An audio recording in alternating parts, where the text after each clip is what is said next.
Salut, j'espère que tu vas bien.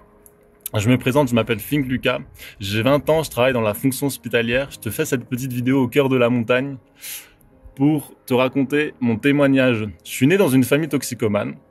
J'ai tout de suite été pris en charge par les services sociaux de la protection de l'enfance, mis dans une famille d'accueil chrétienne. J'ai grandi entre ma famille d'accueil chrétienne et ma maman biologique, où je la voyais dans les services sociaux, avec un éducateur, etc., très encadré. J'ai grandi jusqu'à mes 10 ans comme ça, jusqu'au jour où ma maman est décédée d'une overdose médicamenteuse. Ça a été un vrai choc pour moi, une vraie claque. Et je me posais vraiment la question, qu'est-ce qui se passe? On me parlait d'un Dieu dans ma famille d'accueil. Je voyais l'horreur dans ma vie. Et je me disais, mais c'est inhumain, qu'est-ce qui se passe? J'ai essayé de faire mon deuil au maximum, mais quand vous avez 10 ans et que vous vivez ça, bien sûr, vous vous rebellez sur plein de choses. J'étais vraiment un enfant difficile.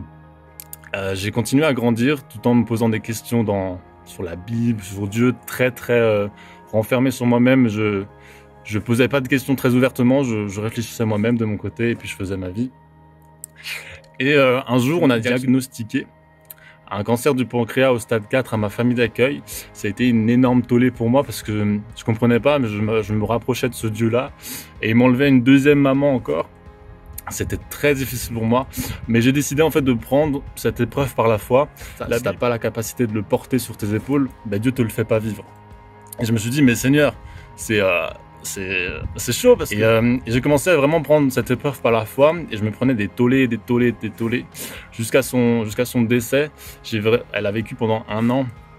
Et 1 mois et 5 jours pendant cette maladie, et ça a vraiment été difficile tout au long de la maladie de l'accompagner, de comprendre, prier. Je priais avec le groupe de jeunes et je voyais des résultats de Dieu, je comprenais, alors ça reculait, ça avançait, c'était vraiment la tempête totale.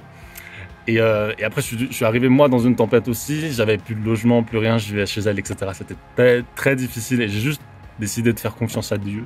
Dieu a répondu à tout, absolument à tout. J'ai un logement aujourd'hui, un travail. Je suis heureux, je rigole, je pleure plus.